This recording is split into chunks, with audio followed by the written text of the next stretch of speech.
York City version of a racial lynching, a mob of whites attacking 3 black men. Bob Fall has our report.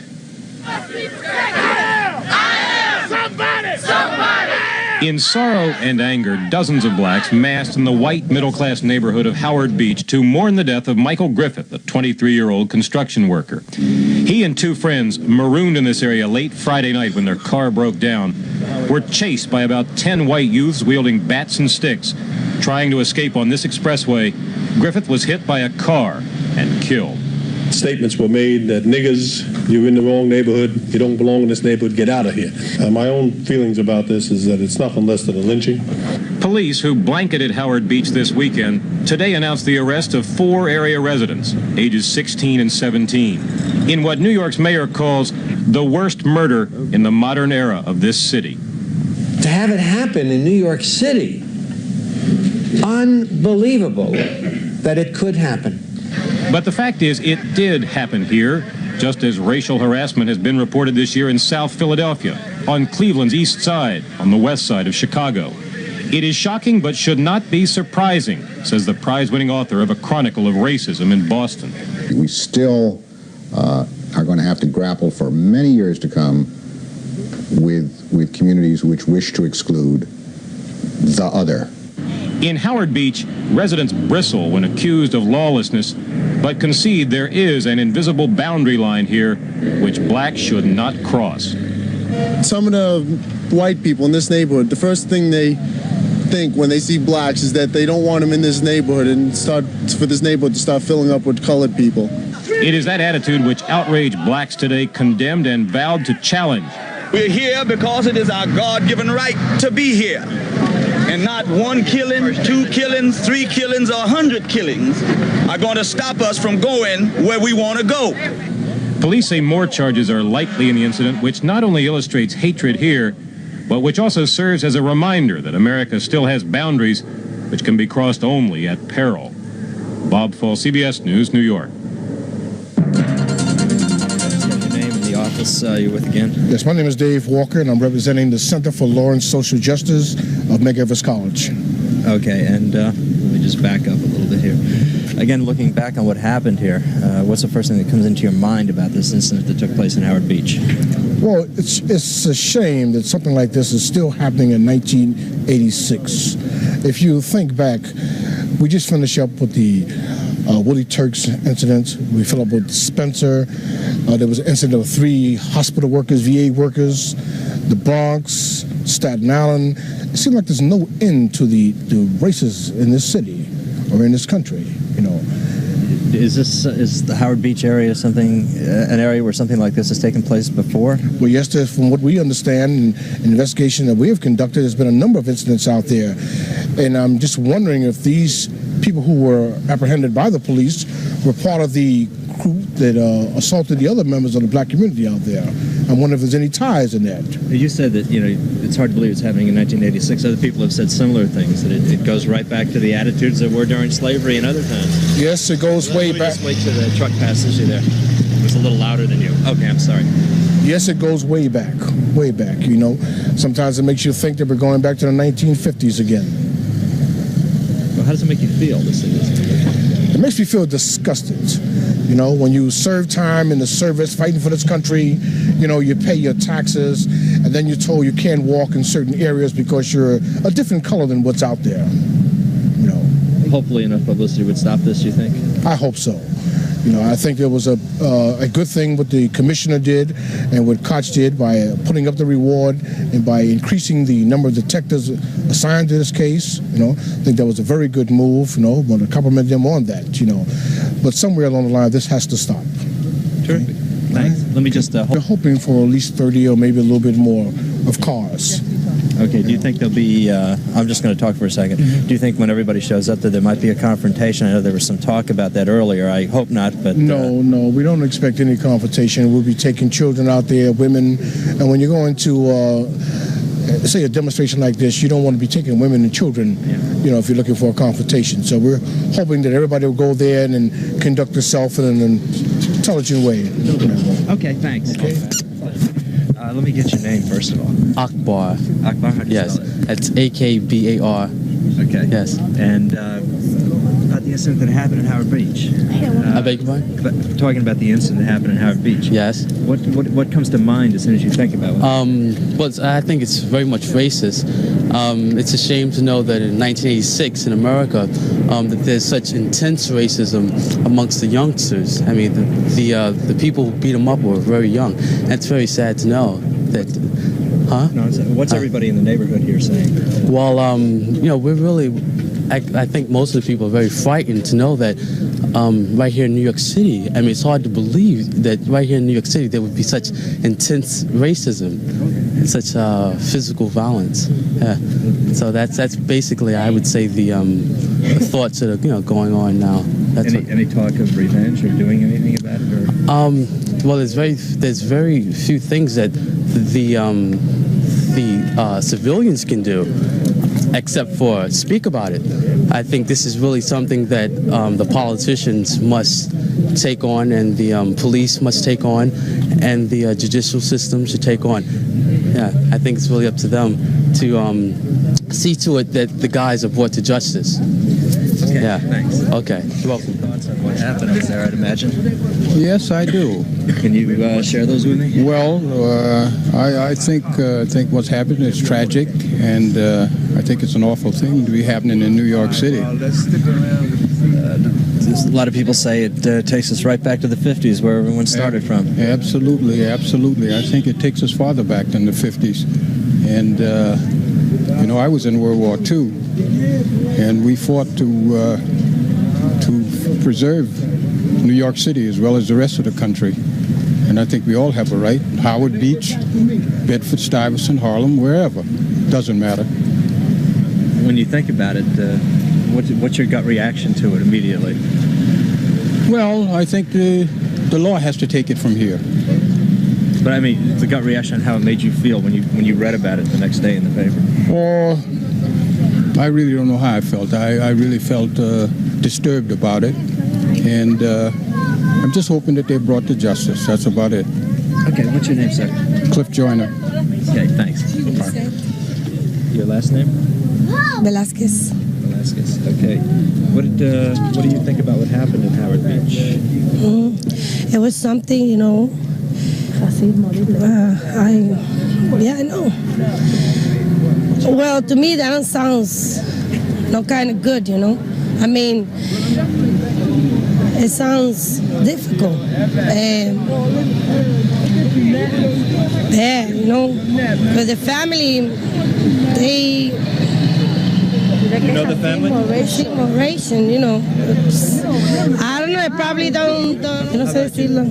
Huh?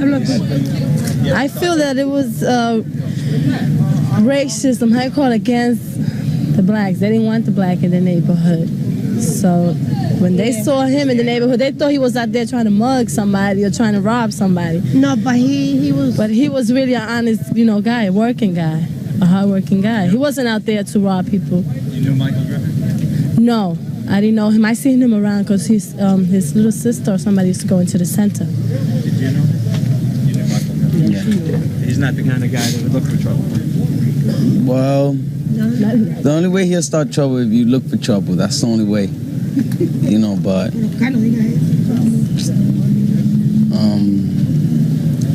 I think it's a loss, you know, that happened, but there's nothing we can do about it right now. They make you angry about what happened? Yes, very.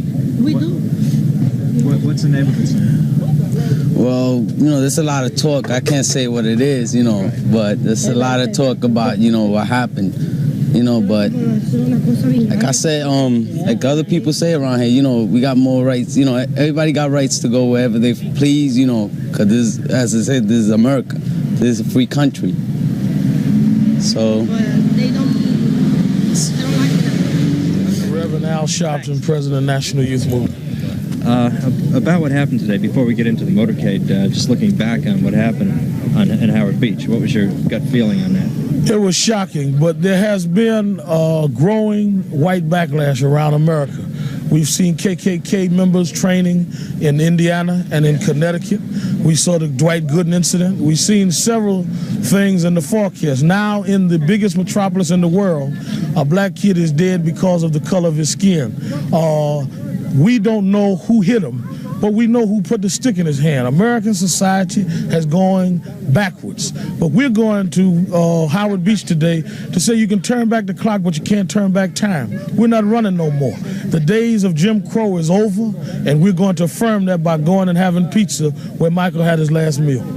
Okay, what your gut reaction? I mean, was it anger? My gut reaction was disbelief, or what? My gut reaction was disbelief and shock. Then it grew into anger, but then it grew into an understanding that maybe we haven't finished organizing yet. Maybe we have not finished the task that Dr. King and others have laid out for us.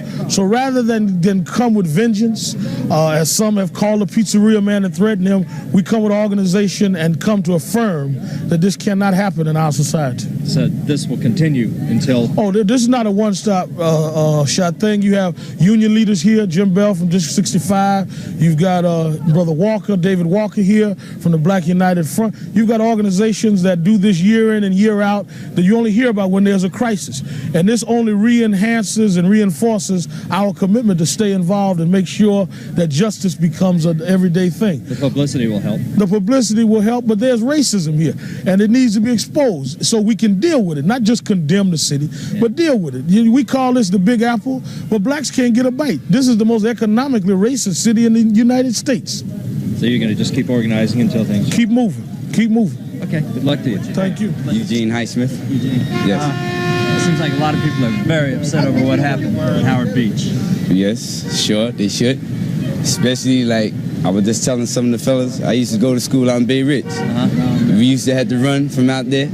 You know, they chase us with cars, beat us with bats and stuff like that. Until everything just had to just come to one group where sit down and try and talk this matter out.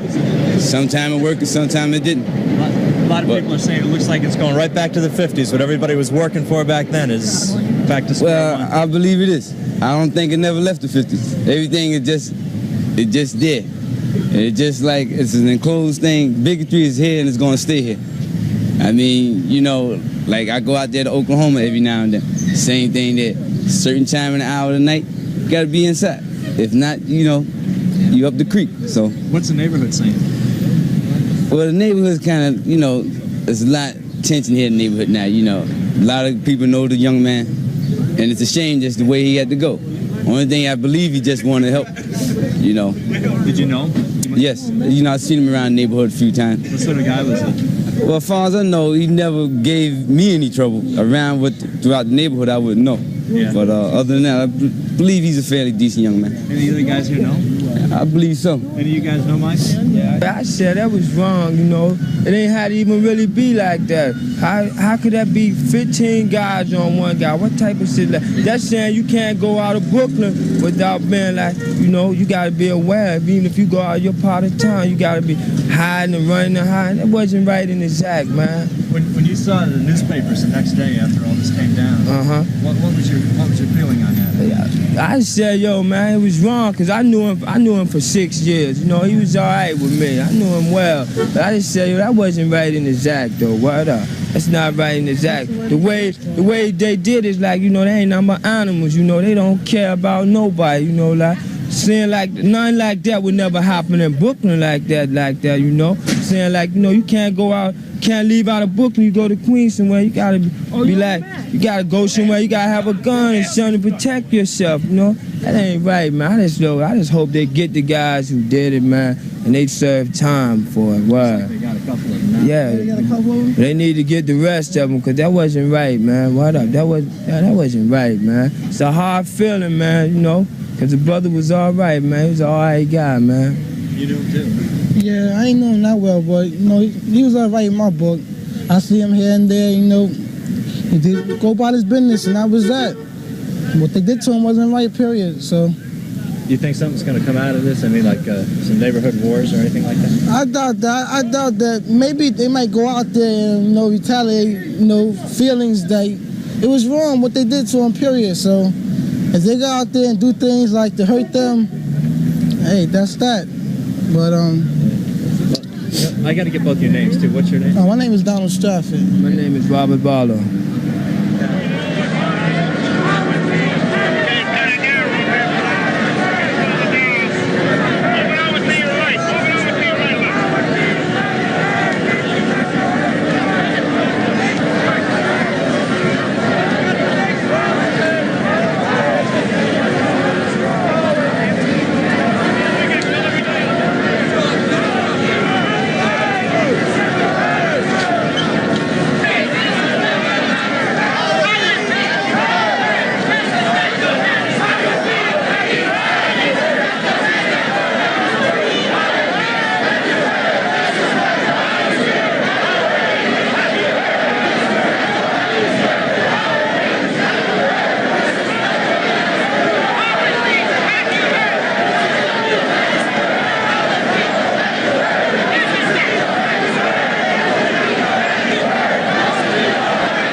words, Italian? What was that all about? That guy. Let him loose.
Watch out for the car.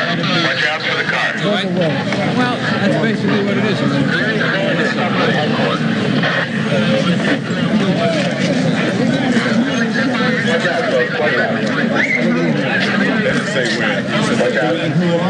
Hey, Dick! Dick, move very slow, okay? Yeah.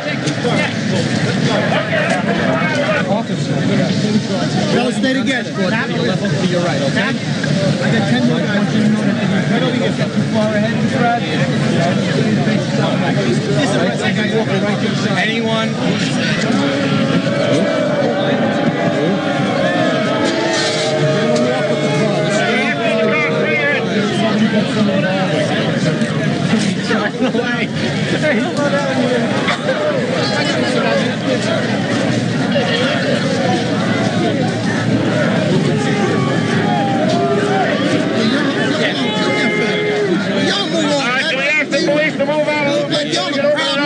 Give us some room.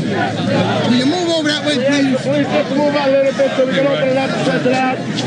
Crowd nuts. All right, let's stretch it out now. All right, move to your left. All right, straight.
Where's the ticket tape?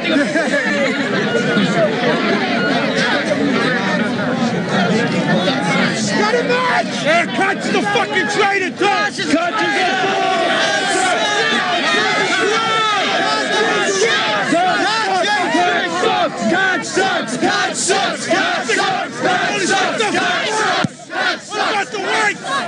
You ain't get elected.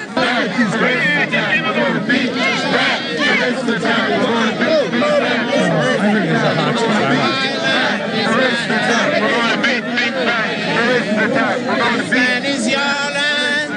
This land is my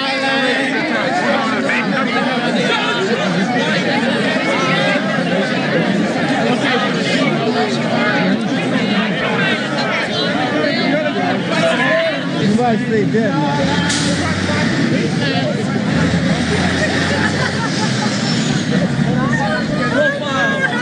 Yeah, right. I don't care what you know, like just from like a lot of different places in our person.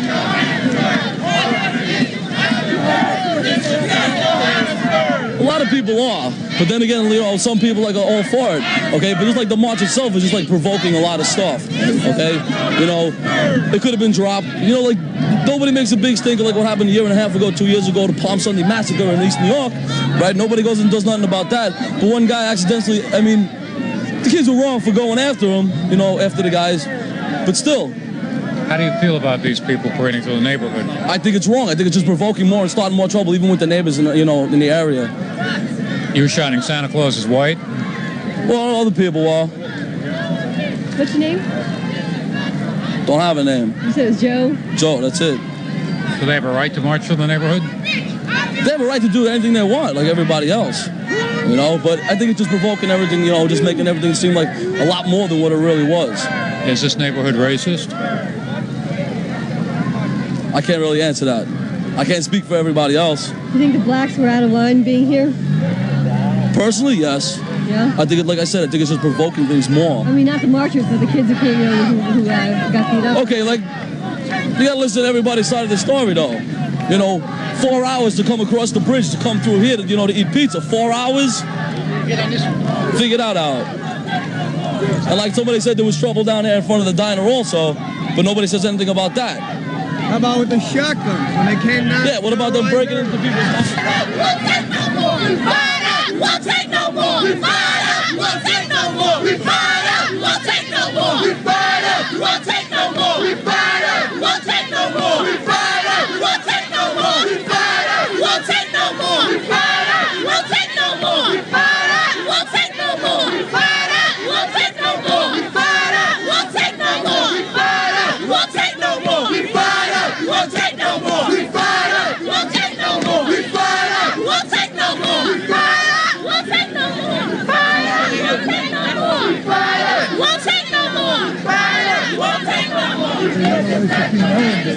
Howard Beach, have you heard? This is not Johannesburg. Howard Beach, have you heard? This is not Johannesburg. Howard Beach, have you heard? This is not Johannesburg. Howard Beach, have you heard? This is not Johannesburg. Howard Beach, have you heard? This is not Johannesburg. Howard Beach, have you heard? This is not Johannesburg. Howard Beach, have you heard? This is not Johannesburg. Howard Beach, have you heard? This is not Johannesburg. Howard Beach, have you heard? This is not Johannesburg. Howard Beach, have you heard? This is not Johannesburg. Howard Beach, have you heard? This is not Johannesburg. Howard Beach, have you heard? This is not Johannesburg. Howard Beach, have you heard? This is not Johannesburg. Howard Beach, have you heard? This is not Johannesburg. Howard Beach, have you heard? This is not Johannesburg. Howard Beach, have you heard?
Slow it down on your left a little bit.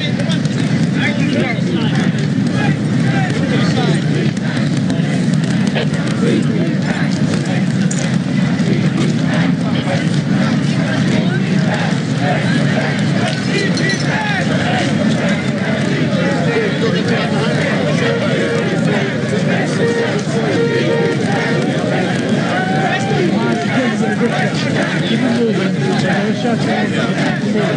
All you cameras, keep moving up, please. Keep moving up.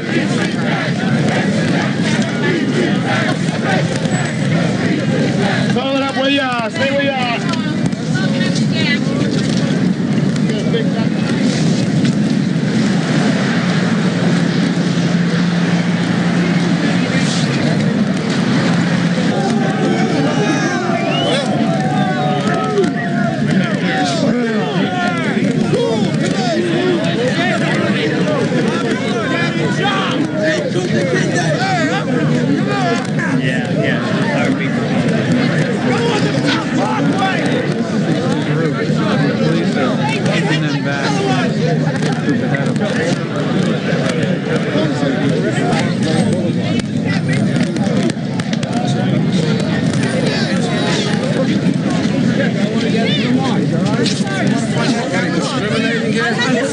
He's got 2 stars up here and right here. You know who I'm talking about? That's him right there.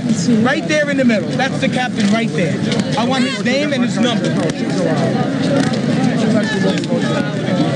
Yeah, I don't care who he is. I don't care if he was God Almighty. He's got no right pushing me. He's got no right, gentlemen. The people in the press could...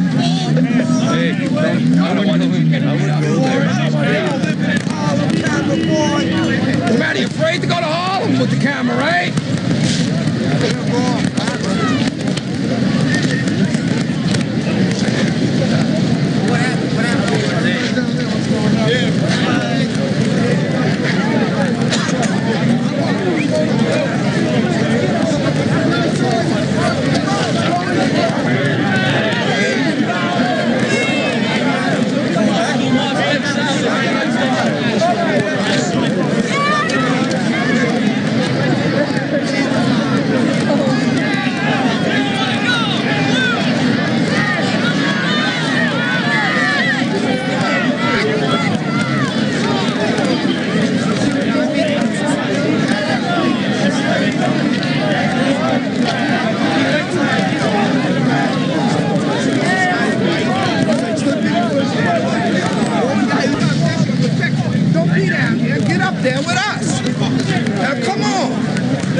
What people over here. They killed Griffith over here. What makes you think they won't kill you? Move up and listen to somebody. Sir, what are your thoughts? My thoughts is that this is just like Cicero, Illinois, Montgomery, Alabama, or any place else where I've been in marches. These are some mean, demonic folk over here, and I want every black folk out of here. We're not mean to boys. Whoa. Let's go. Let's go. Whoa. Get that man back here. Let's go. Folks over there? No. Where are you going? Everybody get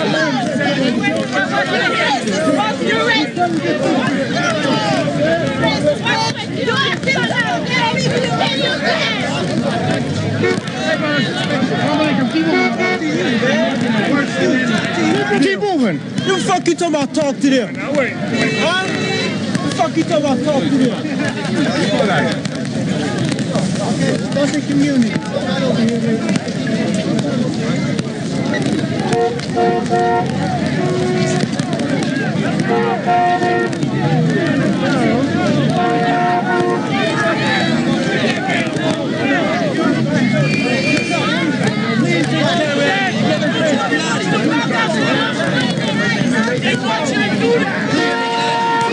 Take it easy, man. You'll get home in a little way.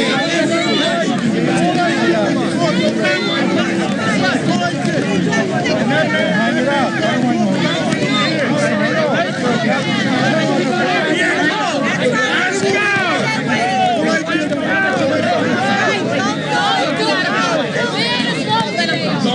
Why are you sleeping, man? Watch yourself, man. It's swinging. Yo, off with the camera, man. I said off with the camera.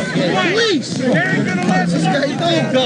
Leave. Get out of here. And there's all noted.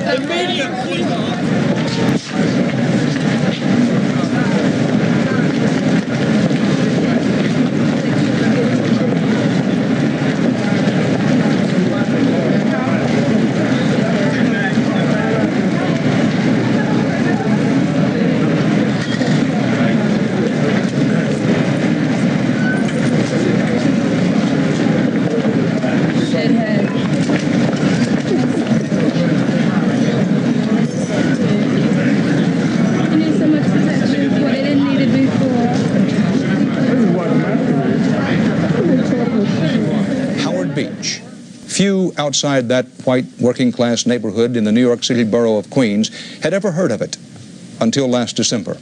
And then what happened in Howard Beach echoed around the world. And today, CBS News correspondent Richard Roth reports what happened in Howard Beach led to murder charges against 3 youth, lesser charges against 9 others. The 12 teenagers reported to police at dawn and soon after were led away, linked by chains. The judge who arraigned them on charges ranging from murder to rioting called this an American tragedy.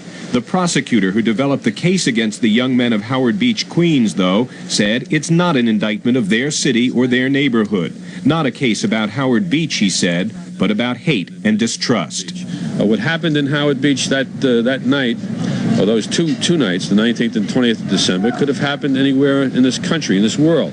But it happened here, in a working-class neighborhood of New York, just before Christmas. A gang of white teenagers attacked 3 black men, and one of them, running away, was hit by a car and killed. The death of Michael Griffith angered blacks who called it symptomatic of a city's racism and frustrated residents of a quiet neighborhood suddenly in the spotlight.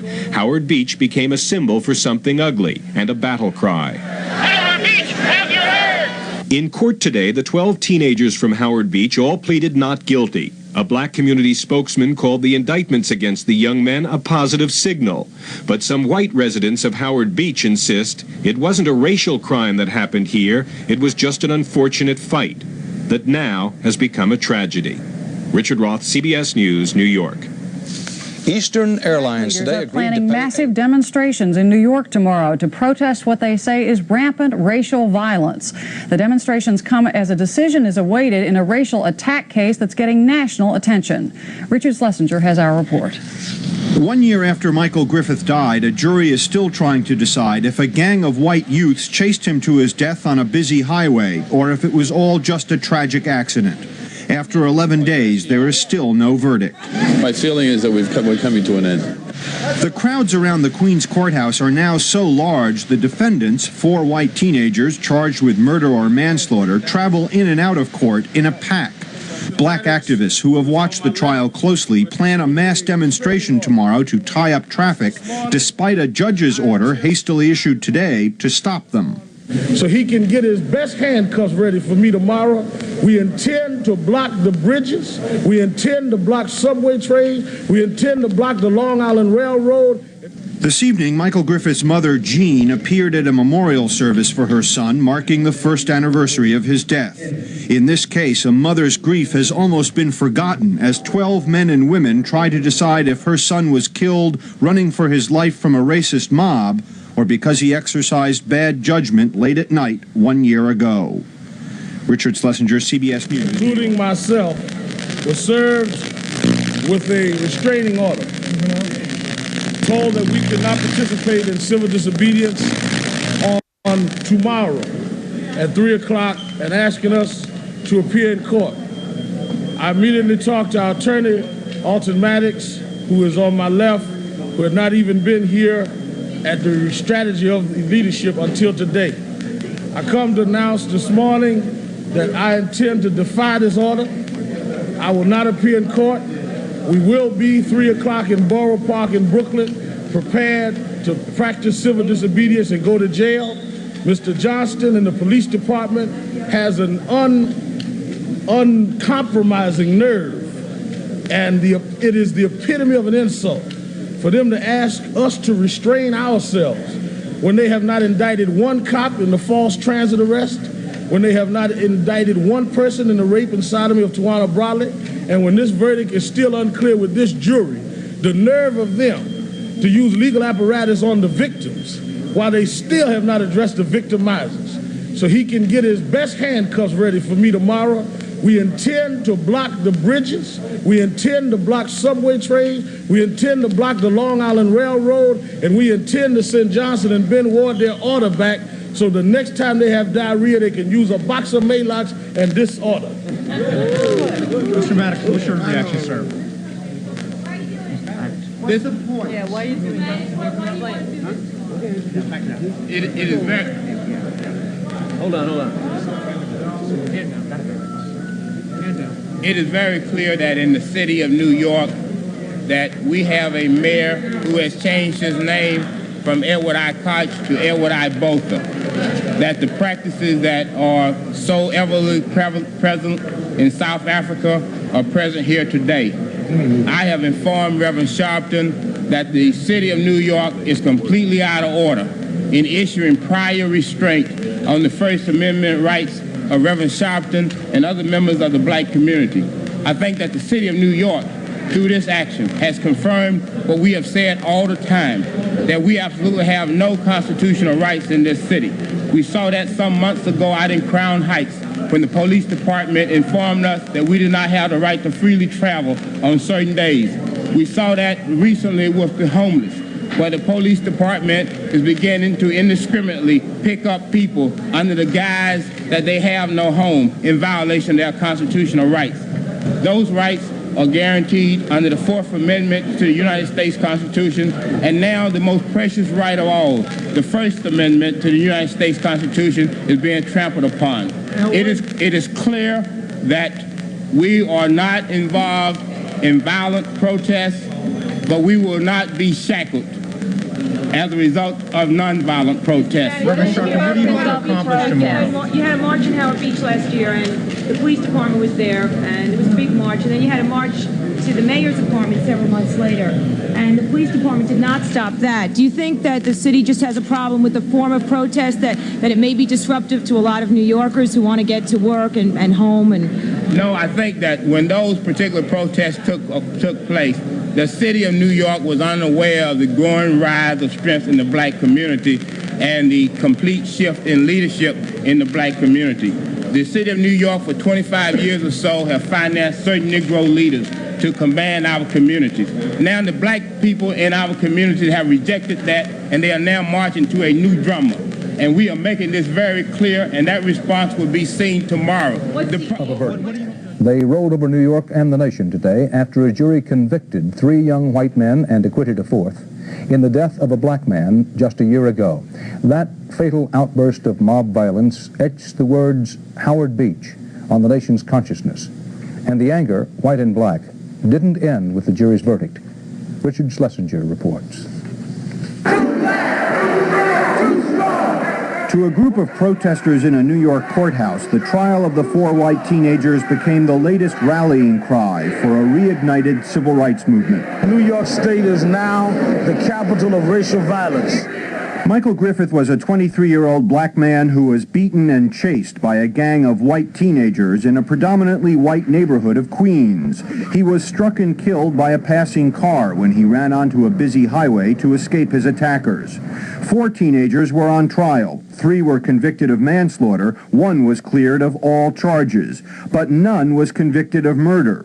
Reaction to the verdict was as divided in the black community as the decision itself. I think that bigots will continue to be bigots, but they'll think 4 or 5 times before they take bats or tree limbs and go after someone. We're going to put on the national agenda that New York City is the Johannesburg of the United States of America.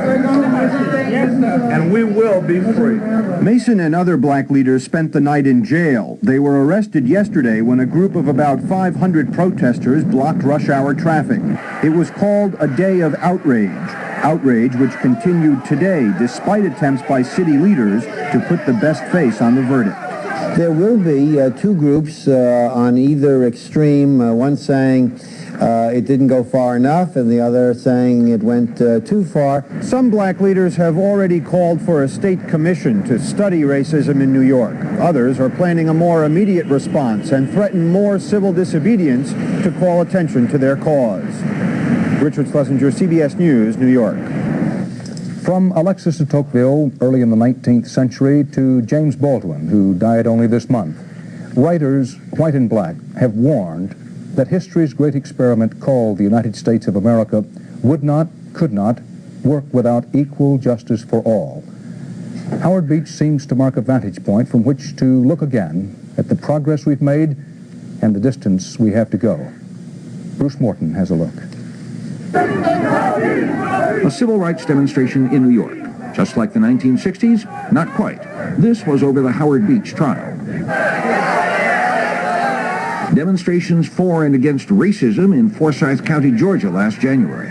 A committee formed after these confrontations today reported it could not agree on the problem or the solution. That's one of the differences. In the 60s, Americans did come to agree finally that, of course, blacks should vote and sit at lunch counters. That was obvious. The problems that were left were harder, intertwined with economics. There is another segment of the black population that's falling further and further behind the rest of society. I'm speaking of the black underclass.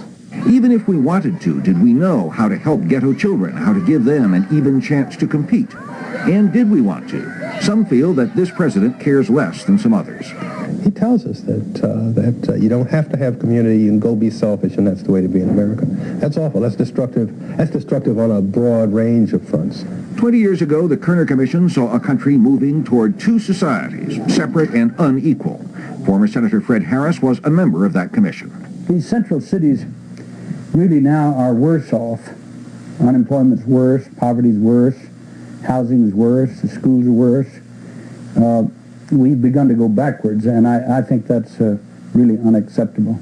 Have we made progress? Yes. The black middle class is growing, but 9% of black families and 22% of white families make $50,000 or more.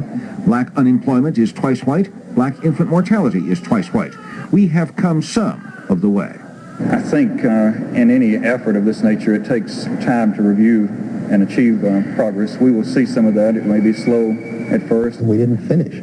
We Americans, not just we black, we Americans did not finish the job of achieving justice in this society by what we did in the 60s and the 70s, and we can't quit. We didn't finish. If you thought we had, just look around. Bruce Morton, CBS News.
Think it was a just one? Do you have any comments on this? Come on, fellas. Step back. Step back.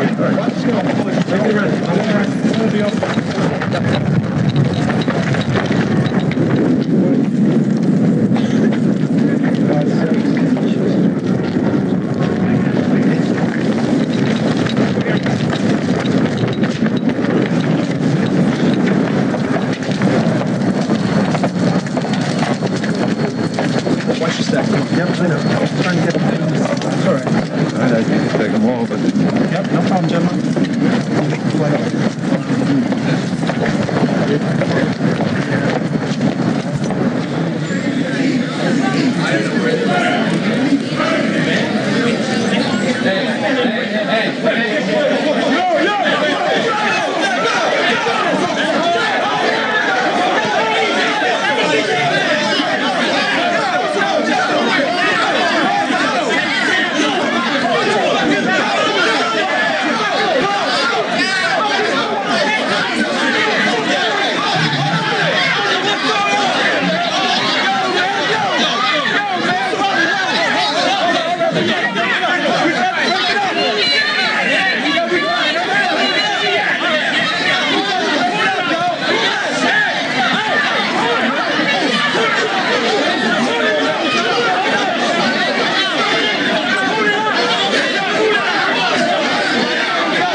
and hear the breathing and tell whether that person's skin is black or white, or the gender of the person is male or female? Who can feel the beating heart and know the land of the birth of that person, and whether or not he or she worships God? There is simply no logic in hate. And there's another message, and it's found in the indestructible faith of Jean Griffith, in the dignity of Cedric Sandiford, and in the family of Michael Griffith.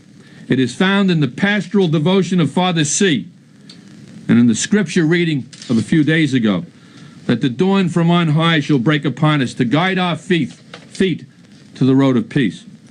And it's found in the words of Bobby Kennedy, who loved to say that some men see things the way they are and ask why, and dream things that never were and ask why not.